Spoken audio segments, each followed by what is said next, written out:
ജ്യോതിഷ ഹസ്തരേഖ സംബന്ധമായ ഈ എളിയ വീഡിയോയിലേക്ക് എല്ലാവർക്കും സ്വാഗതം. ഇന്ന് പറയാൻ പോകുന്നത്, ഞാനീ പറയുന്ന ഒരു കാര്യം നിങ്ങൾ വീട്ടിൽ ഒന്ന് വെച്ചു നോക്കുക.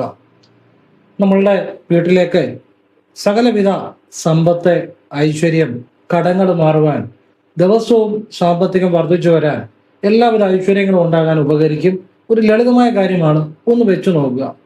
അത് ഞാൻ വിശദമായിട്ട് പറയുന്നുണ്ട്, നിങ്ങളത് മുഴുവൻ കേട്ടിട്ട് ചെയ്യുക.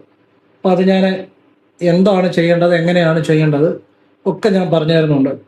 നമ്മൾ ആ ഒരു കാര്യം ശരിയായിട്ട് ചെയ്താൽ തന്നെ നമ്മുടെ ജീവിതത്തിൽ ഒരുപാട് മാറ്റങ്ങൾ ഉണ്ടാകുമെന്നുള്ളതാണ്. അപ്പോൾ അതിനു മുമ്പ് ഞാനൊരു കാര്യം പറയാം. ജസ്റ്റ് ഒരു കാര്യം പറഞ്ഞിട്ട് വീഡിയോയിലേക്ക് വരാം. നേരിട്ട് കൺസൾട്ടിങ് ഇല്ല, വാട്സപ്പ് വഴിയാണ് ഹസ്തരേഖ, സംഖ്യാജ്യോതിഷം, ഗ്രഹനില ഇതൊക്കെയാണ് വിശകലനം ചെയ്യുന്നത്. ചെയ്യാൻ താല്പര്യമുള്ളൊരു വാട്സപ്പ് ഇടുക, ഫ്രീ ആണെന്നനുസരിച്ച് റിപ്ലൈ തരും. എങ്ങനെ ചെയ്യുന്നതെന്ന് പറയും. ഞാൻ നല്ല കാര്യങ്ങൾ മാത്രമേ പറയാറുള്ളൂ. അത് ക്ഷേത്രത്തിൽ പോയി ഏതൊരു സാധാരണക്കാരനും ചെയ്യാവുന്ന നല്ല പ്രാർത്ഥനകളും വഴിപാടുകളും മാത്രമാണ് പറയാറുള്ളത്. പിന്നെ നമ്മൾ സ്വയം വീട്ടിൽ ചെല്ലേണ്ട നല്ല പ്രാർത്ഥനകളും, പിന്നെ ഈശ്വരനെ കുറിച്ച് സത്യമായിട്ടുള്ള നന്മയുള്ള അറിവുകളും, പിന്നെ സ്വയം പ്രയത്നിക്കുക കൂടെ വേണം. താൻ പാതി ഈശ്വരൻ പാതി എന്നാണ്. അങ്ങനെയുള്ള കാര്യങ്ങളാണ് പറയുന്നത്. അപ്പോൾ അത് ആവശ്യമുള്ളവർക്ക് ചെയ്യാം, അല്ലാത്തവർക്ക് ചെയ്യാതിരിക്കുക. അതിലൊന്നും കുഴപ്പമില്ല. ഞാൻ പറഞ്ഞതേ ഉള്ളൂ. ഫോൺ വിളിച്ചാൽ കിട്ടത്തില്ല, നേരിട്ട് വന്നാലും നോക്കാൻ പറ്റത്തില്ല. കാരണം വാട്സപ്പിലെ വർക്ക് തന്നെ പലപ്പോഴും സമയത്തിന് തീരാറില്ല. അതുകൊണ്ടാണ്. ഇനിയും വീഡിയോയിലേക്ക് വരാം. അപ്പോഴേ ഞാനീ പറയുന്ന മുഴുവൻ കേട്ടിട്ട് നിങ്ങൾ ചെയ്യാവുള്ളൂ. അതായത്, ഹനുമാൻ സ്വാമിയുടെ ഒരു ഫോട്ടോ വാങ്ങണം. ഫോട്ടോ വാങ്ങി നിങ്ങളുടെ വീടിൻ്റെ ഈ ഹാളായിക്കോട്ടെ, ഹാളിൻ്റെയോ പ്രധാന ഹാളിൻ്റെയോ എവിടാന്ന് വെച്ചാൽ പടിഞ്ഞാറേ ഭിത്തിയിലോ കിഴക്കേ ഭിത്തിയിലോ വെക്കണം. പടിഞ്ഞാറേ ഭിത്തിയിൽ വെക്കുന്നതാണ് കൂടുതൽ നല്ലത്. പടിഞ്ഞാറേ ഭിത്തി വെക്കുമ്പോൾ അത് കിഴക്കോട്ട് നോക്കിയിരിക്കും. കിഴക്കേ ഭിത്തിയിൽ വെക്കുന്നെങ്കിൽ പടിഞ്ഞാട്ട് നോക്കിയിരിക്കും. അപ്പം പടിഞ്ഞാറേ ഭിത്തിയിൽ വെക്കാൻ ശ്രമിക്കുക. എന്നിട്ട് നിങ്ങൾ ചൊവ്വ, വ്യാഴം, ശനി ഈ 3 ദിവസങ്ങളിൽ ഒരു കുളിയെല്ലാം കഴിഞ്ഞ് ഒരു തട്ടത്തിനകത്ത് അല്പം കർപ്പൂരം കത്തിച്ചിട്ട് ഭഗവാന്റെ ഫോട്ടോയുടെ മുന്നിൽ കാണിച്ചിട്ട് ഈ ഒരു രഹസ്യ മന്ത്രം ജപിക്കുക. ഓം നമോ ഭഗവതേ, അങ്ങനെയല്ല, ഒന്നുകൂടെ പറയാം.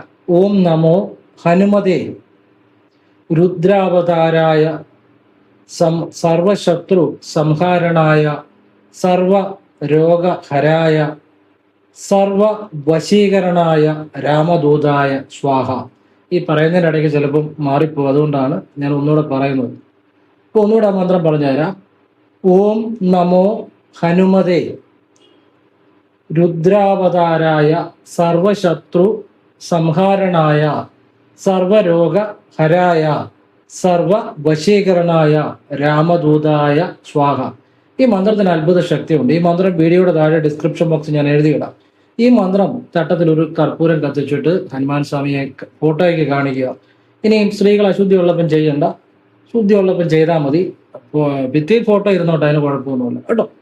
അപ്പൊ ഇത് ചൊവ്വ, ശനി, വ്യാഴം ഈ ദിവസങ്ങളിൽ ചെയ്യുക. അപ്പൊ ഈ മന്ത്രത്തിന്റെ ഒരു രഹസ്യം പറഞ്ഞുതരാം. ഈ മന്ത്രം ഓം നമോ ഹനുമതേ. അപ്പൊ ഈ ഓം നമോ ചേർത്ത് ജപിക്കുന്ന മന്ത്രങ്ങൾക്ക് പ്രത്യേക ശക്തിയുണ്ട്. നമോ ചേർത്ത് ജപിക്കുന്ന മന്ത്രങ്ങൾക്ക് പ്രത്യേക ശക്തി ഉണ്ട് എന്നുള്ളതാണ്. ഓം നമോ ഹനുമതേ ഭഗവാനെ വിളിക്കുകയാണ്. രുദ്രാവതാരം ആ ഭഗവാൻ ശിവന്റെ അംശമായ ഭഗവാനെ, അപ്പൊ ഭഗവാന്റെ ശക്തിയാണ് നമ്മൾ അവിടെ വർണ്ണിക്കുന്നത്. അതിന് പ്രത്യേക അനുഗ്രഹമുണ്ട്, പ്രത്യേക അനുഗ്രഹം ഉണ്ടാവും. ശിവാംശത്തെ കൂടാണ് അവിടെ നമ്മൾ പ്രാർത്ഥിക്കുമ്പോൾ സ്മരിക്കുന്നത്. ഇനിയും സർവശത്രു സംഹാരണായ എന്ന് വെച്ചാൽ സർവശത്രു, സർവ തടസ്സങ്ങളെ ഇല്ലാതാക്കുന്ന എന്നുള്ളതാണ് അർത്ഥം. സർവ തടസ്സങ്ങളെ മാറ്റുന്ന, പിന്നെ സർവ രോഗഹരായ, സർവ ദുരിതങ്ങളും മാറ്റുന്ന എന്നാണ് അവിടെ അർത്ഥം. സർവ ദുരിതങ്ങളും. സർവ വശീകരണായ എന്ന് വെച്ച് കഴിഞ്ഞാൽ ധനം, സമ്പത്ത്, ഐശ്വര്യം, വിജയം, ഇതിനെല്ലാം വശീകരിക്കുന്ന സർവ വശീകരണായ രാമദൂതായ സ്വാഹ. അവിടെയാണ് ഏറ്റവും രഹസ്യമിരിക്കുന്നത്. രാമദൂതായ സ്വാഹ എന്ന് ജപിക്കുമ്പോഴാണ് അതിന്റെ ഫുൾ പവർ ആ മന്ത്രത്തിന്റെ കിട്ടുന്നത്. രാമദൂതൻ എന്ന് വെച്ച് കഴിഞ്ഞാൽ അതിനോളം, ഹനുമാനെ അങ്ങനെ വിളിക്കുന്നതിനോളം ശക്തിയായിട്ടുള്ള കാര്യം വേറെ ഇല്ല. രാമന്റെ നാമം ചേർത്ത് രാമദൂതൻ എന്ന് ഹനുമാനെ വിളിക്കുമ്പോഴാണ് ഹനുമാന്റെ ആ ശക്തി നമുക്ക് ശരിക്കും അനുഭവമാകുന്നത്. കാരണം രാമദൂതൻ ആയ ഹനുമാനാണ് ലങ്കയിൽ പോയി സീതാദേവിയെ കണ്ടെത്തുന്നത്. ആ രാമദൂതനായ ഹനുമാനാണ് ആ അസാധ്യമായ കാര്യം സാധിക്കുന്നത്. ആ രാമദൂതനായ ഹനുമാനാണ് അത്ഭുതങ്ങൾ പ്രവർത്തിക്കുന്നത്. അപ്പം ഈ രാമദൂതനായ ഹനുമാൻ, രാമന്റെ നാമത്തോടു കൂടി ആ ഹനുമാനെ അങ്ങനെ രാമദൂതൻ എന്ന് വിളിക്കുമ്പോൾ ഭഗവാന്റെ എല്ലാ ശക്തിയും എല്ലാ അനുഗ്രഹവും നമുക്ക് വേണ്ടി പ്രവർത്തിക്കുക എന്നുള്ളതാണ്. അതാണ് ഈ മന്ത്രത്തിന്റെ രഹസ്യം. ഈ മന്ത്രം ഇങ്ങനെ അറിഞ്ഞ് ജപിക്കണം, അല്ല ചുമ്മാ ജപിക്കുന്നതുകൊണ്ട് അത്രയും പ്രയോജനം ലഭിക്കണമെന്നില്ല. ഒരു തട്ടത്തിൽ കർപ്പൂരം, ഒരു കർപ്പൂരം ആണെങ്കിലും മതി, അല്ല തീരുന്ന അനുസരിച്ച് സാധാ കർപ്പൂരം ഇട്ട് കൊടുത്താൽ മതി. ഇങ്ങനെ മന്ത്രം ജപിച്ച തട്ടത്തിലെ ഹനുമാൻ സ്വാമിയുടെ ഫോട്ടോയ്ക്ക് കാണിക്കണം. അപ്പം വീട് നമ്മുടെ ഹാളിന്റെയോ ഒക്കെ പിന്നെ പടിഞ്ഞാറേ ഭിത്തിയിൽ, അപ്പൊ ഈ ഫോട്ടോയുടെ താഴെ വാതിൽ വരാതിരിക്കാൻ ശ്രദ്ധിക്കണം, അങ്ങനെ അഡ്ജസ്റ്റ് ചെയ്ത് വെക്കണം. ഇനി അതല്ല കിഴക്കേ ഭിത്തിയെ വെച്ചാലും കുഴപ്പമില്ല, പക്ഷെ പടിഞ്ഞാറേ ഭിത്തിയെ വെക്കുകയാണെങ്കിൽ കുറച്ചുകൂടി നല്ലതാണ്. ഇനി അതൊന്നും അല്ല, നിങ്ങളുടെ വീട്ടിലെ സൗകര്യം അനുസരിച്ച് നിങ്ങൾക്ക് ചെയ്യാം. ചില വീടുകളിൽ ഒന്നിനും സാഹചര്യമോ സൗകര്യമോ ഒന്നും കാണത്തില്ല. അപ്പോൾ നമ്മളുടെ വീഡിയോ കാണുന്ന സാധാരണക്കാർ മുതൽ ഉള്ള ആളുകളുണ്ട്. ചിലരൊക്കെ എനിക്ക് വാട്സപ്പിൽ മെസ്സേജ് ചെയ്യാറുണ്ട്, സാറേ ഞങ്ങളൊരു ഷെഡിലാണ്, റോഡ് സൈഡിലാണ് താമസിക്കുന്നത്, ഞങ്ങൾക്ക് ഭിത്തി പോലും ഇല്ല. ഒരു കുഴപ്പമില്ല, നിങ്ങൾക്ക് പറ്റുന്ന രീതിയിൽ ചെയ്താൽ മതി എന്ന് ഞാൻ പറയും. കാരണം ഞാൻ സംസാരിക്കുന്നത് നിങ്ങൾക്ക് വേണ്ടി കൂടിയാണ്. ഈശ്വരന്റെ മുന്നിൽ ആ നമ്മളെ സമർപ്പണമാണ്. നമുക്ക് എങ്ങനെ പറ്റുന്നോ ആ രീതിയിൽ നമ്മുടെ ആ മനസ്സിന്റെ സമർപ്പണമാണ് ഫലം ഉണ്ടാകുന്നത്. ഇങ്ങനെ മാത്രമേ ചെയ്യാവൂ, അങ്ങനെ മാത്രമേ ചെയ്യാവൂ, അങ്ങനെ ഒന്നും ഈശ്വരനില്ല. ഈശ്വരനെ എങ്ങനെ വിളിച്ചാലും ശുദ്ധ മനസ്സുണ്ടെങ്കിൽ വിളി കേൾക്കും എന്നുള്ളതാണ്. നിങ്ങളെ കൊണ്ട് പറ്റുന്ന പോലെ ചെയ്യുക. ഞാൻ പിന്നെ പറഞ്ഞതേ ഉള്ളൂ. പറ്റുന്നവര് ഇപ്പം പടിഞ്ഞാറേ ഭിത്തിയിൽ വെക്കാൻ പറ്റുന്നവർ പടിഞ്ഞാറേ ഭിത്തി വെക്കുക, കിഴക്കേ ഭിത്തിയിൽ ഹനുമാൻ സ്വാമിയുടെ ഫോട്ടോ വെക്കാൻ പറ്റുന്നവർ കിഴക്കേ ഭിത്തി വെക്കുക. അതൊക്കെ നിങ്ങളുടെ സാഹചര്യം പോലെ ചെയ്തുകൊള്ളുക, അതിനൊന്നും തെറ്റില്ല. ഇനി ഹനുമാൻ സ്വാമിയുടെ മന്ത്രം ജപിക്കുന്നതിന് മുമ്പ് 3 തവണ ശ്രീരാമ ജയരാമ ജയ ജയ രാമ ശ്രീരാമ ജയ എന്ന് 3 തവണ ജപിച്ചിരിക്കണം കേട്ടോ.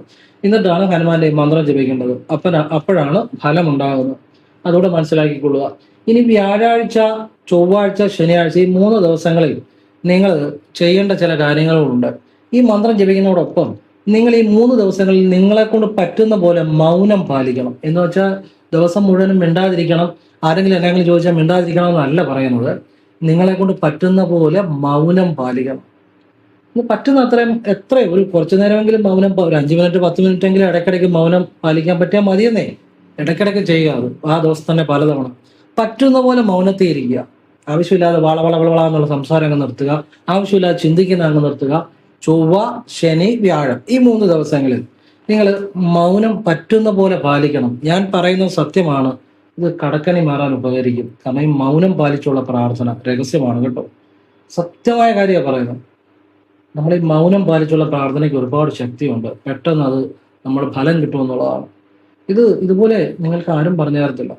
അപ്പം മൗനം പാലിച്ച് നിങ്ങൾ ഈ ചൊവ്വ, ശനി, വ്യാഴ ഈ ദിവസങ്ങളിൽ ഇടയ്ക്കിടയ്ക്ക് ഇരിക്കണം. അപ്പം പ്രാർത്ഥിക്കൊന്നും വേണ്ട. മൗനത്തിൽ ഇരിക്കുമ്പോൾ ഒരു പ്രാർത്ഥനയും ചെയ്യേണ്ട. അതിനാ മൗനം എന്ന് പറയുന്നത്, മൗനത്തിൽ ഇരിക്കുക. അപ്പൊ ഈ 3 ദിവസങ്ങളിൽ പല സമയങ്ങളിലായിട്ട് അത് ചെയ്യണം. എന്ന് വെച്ച് കഴിഞ്ഞാൽ കണ്ടിന്യൂസ് ആയിട്ട് വേണ്ട, പല സമയങ്ങളിലായിട്ട്. ഇനിയും ഈ 3 ദിവസങ്ങളിൽ ചൊവ്വ, ശനി, വ്യാഴം ഈ 3 ദിവസങ്ങളിൽ നിങ്ങളെ കൊണ്ട് പറ്റുന്ന ദാനധർമ്മങ്ങൾ ചെയ്യണം. പറ്റുന്ന പോലെ മതിയെന്നേ, ഒരുപാടൊന്നും വേണ്ട. നിങ്ങളെ കൊണ്ട് പറ്റുന്ന പോലെ മതി. അതിനൊക്കെ വലിയ ഗുണം നിങ്ങൾക്ക് കിട്ടുമെന്നുള്ളതാണ്. ദാനധർമ്മങ്ങൾ ചെയ്യുക.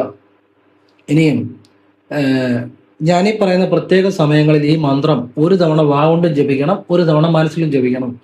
രാവിലെ 6 മണി, രാവിലെ 9 മണി, രാവിലെ 11:55, പിന്നെ ഉച്ചയ്ക്ക് 12:40, ഉച്ച കഴിഞ്ഞ് 3 മണി, 6 മണി, 9 മണി, ഉച്ച കഴിഞ്ഞ് ഈ സമയങ്ങളിൽ ഈ മന്ത്രം വാഗൊണ്ട് ഒരു തവണ ജപിക്കുക, മനസ്സിലും ജപിക്കുക. ഇനി ഈ സമയം അങ്ങോട്ടോ ഇങ്ങോട്ടോ ഒന്നും മാറിപ്പോയാൽ കുഴപ്പമൊന്നുമില്ല കേട്ടോ. പക്ഷെ എങ്കിലും ഏകദേശം ഈ സമയത്ത് ജപിക്കുന്നതാണെങ്കിൽ നല്ലത്. അങ്ങനെ നിങ്ങൾ ഈ 3 ദിവസവും പറ്റുന്ന പോലെ ചെയ്യുക. ഇതെല്ലാം അവനവനെ കൊണ്ട് സാധിക്കുന്ന പോലെ ചെയ്താൽ മതി. ഇത് ഏറെക്കുറെ ഒരു ശരിയായിട്ട് ചെയ്യാൻ പറ്റിയാൽ തന്നെ ഫലം ഉണ്ടാകും. ഇച്ചിരി അങ്ങോട്ടോ ഇങ്ങോട്ടോ സമയം മാറിപ്പോയോണ്ടൊന്നും കുഴപ്പമില്ല. അപ്പൊ ഈ സമയങ്ങളിൽ വാഗൊണ്ട് ഒരു തവണ ജപിക്കണം, പിന്നെ മനസ്സിൽ ജപിക്കണം. ഈ മന്ത്രം അത്ഭുതകരമായ മാറ്റങ്ങൾ ഉണ്ടാകും. ഈ മന്ത്രത്തിന് അങ്ങനെ ശക്തിയുണ്ട്. പിന്നെ പറ്റുന്ന സമയങ്ങളിലൊക്കെ നിങ്ങൾ ഈ 3 ദിവസങ്ങളിൽ അല്പം ഒരു 5 മിനിറ്റ് എങ്കിലും മൗനത്തിൽ ഇരിക്കാൻ ശ്രമിക്കണം. പറ്റുന്ന പോലെ പല സമയങ്ങളിൽ. ഇതാണ് അതിൻ്റെ അകത്ത് രഹസ്യം. ഈ മന്ത്രവുമായി ബന്ധപ്പെട്ട രഹസ്യം ഇതാണ്. അപ്പൊ ഇങ്ങനെ നിങ്ങൾ ചെയ്തു കഴിഞ്ഞാൽ നിങ്ങളുടെ ജീവിതത്തിൽ പുതിയൊരു ചേഞ്ച് ഉണ്ടാകും. അതിന് യാതൊരു സംശയവും വേണ്ട. അത്ഭുതകരമായ ചേഞ്ച് ഉണ്ടാവും. കാരണം ഈ നമ്മൾ ചില കാര്യങ്ങൾ ചെയ്യുമ്പോഴാണ് ജീവിതം മാറുന്നത്. അത് എല്ലാ കാര്യങ്ങളും അല്ല, ചില കാര്യങ്ങൾക്ക് ജീവിതം മാറ്റാൻ പറ്റും. ഞാൻ ഇന്ന് എനിക്ക് ഒരാൾ വാട്സപ്പിൽ മെസ്സേജ് ചെയ്തു. ഞാൻ പറഞ്ഞ പോലെ ഗണപതിയുടെ ഫോട്ടോ തെക്ക് പടിഞ്ഞാറേ മൂലയിൽ പടിഞ്ഞാറേ ഭിത്തിയിൽ കിഴക്കോട്ടാക്കി വെച്ചു. താഴെ വാതിൽ വരരുത് എന്ന് പറഞ്ഞായിരുന്നു ഒരു മുൻപത്തെ വീഡിയോയിൽ. അപ്പൊ അവരതുപോലെ ചെയ്തു. അതിങ്ങനെ പലരും ഒരുപാട് പേര് മെസ്സേജ് ചെയ്തായിരുന്നു കേട്ടോ. അതുകൊണ്ടാണ് ഞാനിപ്പോൾ ഒന്നുകൂടെ പറഞ്ഞു തരുന്നത്. അങ്ങനെ ചെയ്തു. ഓം വിനായകായ നമ, വിനായകരെ പ്രണാമം എന്ന് അവർ രാത്രി കിടക്കുന്നതിന് മുമ്പ് പ്രാർത്ഥിച്ചു. അതുപോലെ മൊബൈൽ വാൾപേപ്പറായിട്ട് ഇട്ടു. കിടക്കുന്നതിന് മുമ്പ് ആ മൊബൈലെ വാൾപേപ്പറെ നോക്കി ഓം വിനായകായ നമ, വിനായകരെ എന്ന് പ്രാർത്ഥിച്ചു. അവരുടെ മകൾക്ക് വേണ്ടിയാണ് പ്രാർത്ഥിച്ചത്. അപ്പൊ മകൾക്ക് ഒരു ആശുപത്രിയിൽ 6 മാസത്തേക്ക് ട്രെയിനിയായിട്ട് കയറി 3 മാസം ആയപ്പോഴത്തേന് ആശുപത്രിയിൽ തന്നെ വേറൊരു ബ്രാഞ്ചിലേക്ക് ജോലിയായിട്ട് തന്നെ കിട്ടി. ആ ട്രെയിനിങ് മാറിയിട്ട് 6 മാസം പറഞ്ഞാൽ 3 മാസം ആയപ്പോഴത്തന്നെ അവർക്ക് ജോലി കയറാൻ പറ്റി. എനിക്ക് ഒരുപാട് നന്ദി പറഞ്ഞ് മെസ്സേജ് ചെയ്തിട്ടുണ്ട്. പിന്നെ ഒരുപാട് ഈ സാമ്പത്തികം ഉണ്ടായവരൊക്കെ ഈ വിനായകന്റെ ഈ വിദ്യ ചെയ്തതായിട്ട് എനിക്ക് മെസ്സേജ് ചെയ്തിട്ടുണ്ട്. അതുകൊണ്ട് ഞാൻ ഇന്ന് അത് നിങ്ങളെ ഒന്നുകൂടി ഓർപ്പിച്ചെന്നേ ഉള്ളൂ. ആവശ്യമുള്ളവർ ചെയ്യുക. ഹാളിന്റെ ആയിക്കോട്ടെ, നമ്മുടെ വീടിന്റെ ഹാളിന്റെയോ തെക്ക് പടിഞ്ഞാറേ മൂലയിൽ പടിഞ്ഞാറേ ഭിത്തിയിൽ ഗണപതിയുടെ ഒരു ഫോട്ടോ കിഴക്കോട്ട് നോക്കി വെക്കണം. പടിഞ്ഞാറേ ഭിത്തിയിൽ ആ ഫോട്ടോയുടെ താഴെ വാതിൽ വരാൻ പാടില്ല. രാത്രിയൊക്കെ പോയി കിടക്കുന്നതിന് മുമ്പ് ആ ഫോട്ടോയുടെ മുന്നിൽ നിന്ന് ഓം വിനായകായ നമ, ഗണപതി അല്ല പറയേണ്ടത് ഈ വിദ്യ ചെയ്യുമ്പോൾ, ഓം വിനായകായ നമ, വിനായകരെ പ്രണാമം, എന്നിട്ട് നിങ്ങളുടെ കാര്യം പറയുക. ഇട്ട് പോയി കിടക്കുക. പിന്നെ വേണമെങ്കിൽ ഒരു കാര്യങ്ങൾ ചെയ്യാം. കിടക്കുന്നതിന് തൊട്ട് മുമ്പ് മൊബൈലിൽ വാൾപേപ്പറായിട്ട് ഗണപതിയുടെ ഫോട്ടോ ഇടുക. ആ ഫോട്ടോയെ നോക്കി ഓം വിനായകായ നമ, വിനായകരെ പ്രണാമം എന്ന് പറഞ്ഞ് നിങ്ങളുടെ കാര്യം പറഞ്ഞിട്ട് കിടക്കുക. ഇതിന് ശുദ്ധി അശുദ്ധി ഒന്നും ബാധകമല്ല കേട്ടോ. നിത്യേന വയ്യുന്ന പാട് ചെയ്യുക. കിടക്കുന്നതിന് തൊട്ട് മുമ്പായിട്ട് ചെയ്യുക. ഇത് ചെയ്തവർക്ക് അതിന്റെ ഗുണങ്ങൾ ഉണ്ടായിട്ടുണ്ട്. അതുകൊണ്ട് ഞാൻ ഒന്നുകൂടെ ഓർപ്പിച്ചതേ ഉള്ളൂ. ഇനി വേറൊരാൾ ഇന്ന് മെസ്സേജ് ചെയ്തു. അവർക്ക് ഈ ഞായറാഴ്ച മുരുകക്ഷേത്രത്തില് കുമാരസൂക്താർച്ചന രസീത് എടുത്ത് ഓം ശരവണ ഭവ ജപിച്ച്, വാഗുണ്ടോ മനസ്സിലോ ജപിക്കാം, വാഗുണ്ട് ജപിക്കുന്നതാണ് കൂടുതൽ നല്ലത്. 6 വലത്ത് വെച്ച് മുരുകനെ സമർപ്പിച്ചവർക്ക് അവർ സമർപ്പിക്കുമായിരുന്നു ഞായറാഴ്ചകളിൽ. അങ്ങനെ ചെയ്ത് അവർക്ക് നല്ലൊരു ബിസിനസ് ചെയ്യാൻ പറ്റി. പുതിയ ബിസിനസ് ഉണ്ടായി. അത് കുഴപ്പമില്ലാതെ നല്ല ഉയർച്ചയുണ്ട് എന്ന് പറഞ്ഞ് എനിക്ക് മെസ്സേജ് ചെയ്തു. എന്നിട്ട് ഈ കുമാരസൂക്താർച്ചന ആവർത്തിക്കണോ എന്ന് ചോദിച്ചു. അപ്പം ഞാൻ ആവർത്തിച്ചു. നല്ല കാര്യമാണ്. അപ്പൊ ഇങ്ങനെ ഒരുപാട് ആളുകൾ ജീവിതത്തിൽ സ്വന്തം തൊഴിലിലേക്ക് വരുന്നു, തൊഴിൽ ഉയർച്ച ഉണ്ടാകുന്നു, ജീവിതം മാറുന്നു, സമ്പത്ത്, സമാധാനം, ഐശ്വര്യം ഉണ്ടാകുന്നു. ഇങ്ങനെ ഒരുപാട് മാറ്റങ്ങൾ ഉണ്ടാകുന്നു. ഇതെല്ലാം ഈ നല്ല കാര്യങ്ങളാണ്. മനസ്സിലായില്ലേ? ഇതുപോലുള്ള നല്ല കാര്യങ്ങൾ അറിയുമ്പോഴാണ് ജീവിതം മാറുന്നത്. ഇതെല്ലാം അത്തരം കാര്യങ്ങളാണ്. അപ്പം നിങ്ങളുടെ ജീവിതത്തിലും ഏറ്റവും കൂടുതൽ മാറ്റം ഉണ്ടാകുന്ന ഒരു കാര്യങ്ങളാണ് ഞാനിപ്പം പറഞ്ഞു തന്നത്. ഹനുമാൻ സ്വാമിയുടെ ഈ വിദ്യ. പിന്നെ നിങ്ങൾക്ക് ഹനുമാൻ സ്വാമിയുടെ ക്ഷേത്രം അടുത്തുണ്ടെങ്കിൽ ചൊവ്വായും ശനിയും പോയി ഹനുമാൻ സ്വാമിക്ക് തേങ്ങ സമർപ്പിക്കുന്നതും, ഒരു തട്ടത്തിൽ തേങ്ങ, ഒരു കുങ്കുമം, ഒരു കുങ്കുമം, പിന്നെ ഒരു ദക്ഷിണ, ഇത്രയും കൂടെ വെച്ച് ഹനുമാൻ സ്വാമിക്ക് സമർപ്പിക്കുന്നതും ചൊവ്വ ശനി ദിവസങ്ങളിൽ വളരെ ഐശ്വര്യദായകമാണ്. പക്ഷെ വളരെ സമ്പത്ത് സ്വാമി തരും. അത് പറ്റുന്നവർ ചെയ്യുക. അല്ലാത്തൊരു ഈ പറഞ്ഞ കാര്യം മാത്രമാണെങ്കിൽ ഹനുമാൻ സ്വാമിയുടെ ഫോട്ടോ വെച്ച് ചെയ്യുക. ഇനി പലർക്കും സംശയം ഹനുമാൻ സ്വാമിയുടെ ഫോട്ടോ വീട്ടിൽ വെക്കാമോ എന്നാണ്. ഒരു കുഴപ്പമില്ല, ധൈര്യമായിട്ട് വെക്കാം. കാരണം ഇതൊക്കെ പലതും പറയും. അതൊക്കെ അവരുടെ അഭിപ്രായങ്ങളാണ്. ഏത് ഈശ്വരൻ്റെയും ഫോട്ടോ വീട്ടിൽ വെക്കാം, അതുകൊണ്ടൊരു കുഴപ്പമില്ല. അത് നിങ്ങൾ ആവശ്യമില്ലാതെ ചിന്തിക്കുന്നുണ്ടെങ്കിൽ അത് നിങ്ങളുടെ കുഴപ്പമാണ്.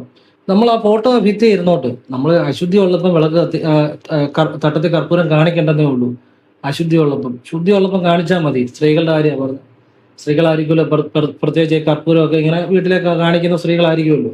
അപ്പോൾ ഇത് ഹനുമാൻ സ്വാമിയുടെ ആയിക്കോട്ടെ, അയ്യപ്പസ്വാമിയുടെ ആയിക്കോട്ടെ, ഭദ്രകാളിയുടെ ആയിക്കോട്ടെ, ഏത് ഈശ്വരൻ്റെയും ഫോട്ടോ വീട്ടിൽ വെക്കാം, അല്ലെ ഏത് ഗുരുക്കന്മാരുടെയും വീട്ടിൽ ഫോട്ടോ വെക്കാം. അതിനകത്ത് യാതൊരു കുഴപ്പമില്ല. നിങ്ങളെ ആവശ്യമില്ലാത്ത കാര്യങ്ങൾ ചിന്തിക്കുന്നതിലാണ് കുഴപ്പം. ഈശ്വരന്മാരും ഗുരുക്കന്മാരും എല്ലാം നന്മ തന്നെയാണ്. എല്ലാവരും ഈശ്വരൻ അനുഗ്രഹിക്കട്ടെ. ഓം കൃഷ്ണായ നമഃ. ശിവോഹം ശിവ ശിവ.